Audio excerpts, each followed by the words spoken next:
We're here with Casey Smith from DeWalt, and as we told you, Casey is going to talk about DeWalt's Built in America program, and it's an interesting program, and Casey's got all the details. So give us the high-level view, and then we'll talk a little about specifics. What's the program involved? So the high-level view really is taking a look at who we are as a company and what's our brand DNA. And DeWalt was founded here in the U.S.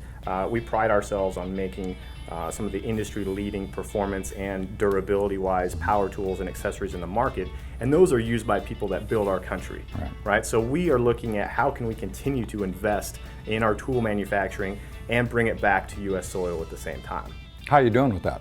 I think we're doing quite well. This year we'll launch another new manufacturing facility in Indiana that'll bring 7 manufacturing facilities on U.S. soil producing DeWalt power tools, which will lead to over 14 million products produced each year here in the USA. So what does that kind of an effort mean to DeWalt, and what does it mean to the country and to the workers and to the consumers? Well, there's several key points with that. I think the biggest one is it's a sense of pride. Like I mentioned before, we were founded here. Our headquarters is still in this country. And so most folks in the U.S., when given a choice between a couple different products of equal or similar quality, 9 times out of 10, they're going to lead towards the one that's built in the USA, just knowing that it was maybe made in their backyard. How big a deal does price get to be in that kind of a decision-making process? Price is probably fairly even across the board, so it comes to Made in America and quality?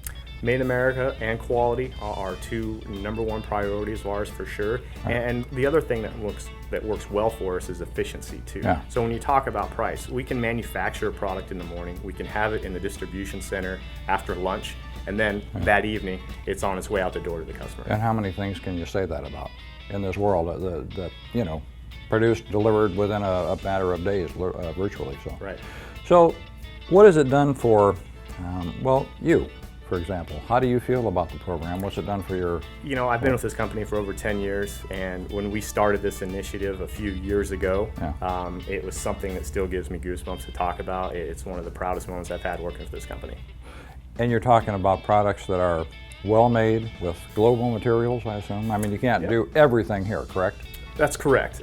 So we are a global company, right, and we do use materials from across the world. At the end of the day, we are still going to continue to make sure that our tools are leading the industry in performance and durability, right, and we're going to search the globe to get the best materials possible. Here's a great example. In cordless tools, which are growing at an exponential rate, right, the battery is the heart of that. The tool doesn't function without the battery. And we're going to search the world to make sure we're putting the best fuel cells possible, regardless of where it comes from. Sure. Another example would be when you look at things like recip blades or circular saw blades. Right.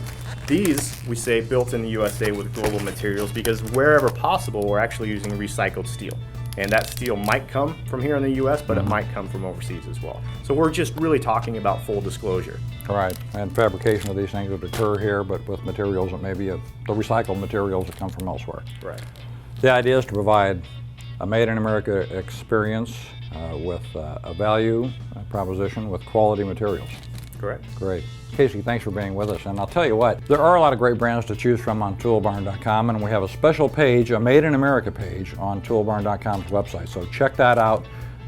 Thanks for being with us today. You can tell everybody you saw all this on Barn Banter. Hey, thanks for being here.